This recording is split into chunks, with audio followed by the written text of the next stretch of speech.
કંપનીમાંથી કફ સિરપ જપ્ત કરવામાં આવ્યું છે। સંદેશ ન્યૂઝની ટીમ રેડનેક્સ કંપની પહોંચી। રેડનેક્સ અને શેપ કંપનીમાંથી કફ સિરપ જપ્ત કરાયું। મધ્યપ્રદેશ સરકારે બંને કંપનીને નોટિસ પાઠવી હતી। કફ સિરપથી 18 બાળકોએ પોતાનો જીવ ગુમાવી દીધો છે। મધ્યપ્રદેશમાં 14 અને રાજસ્થાનમાં 4 બાળકોના મોત નીપજ્યા હતા।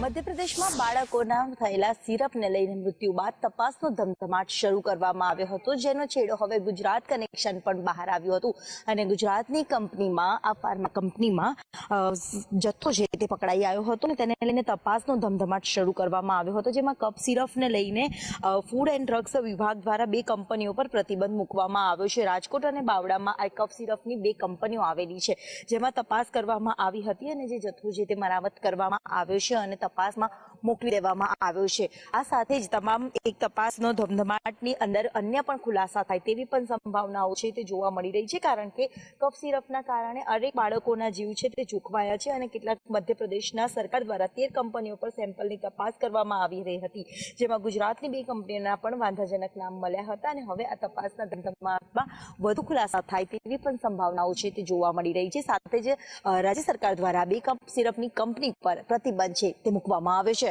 કેમેરામેન મેહુલ પટેલ સાથે દિવ્યા ચૌહાણ, સંદેશ ન્યૂઝ, બાવળા। આમોદમાં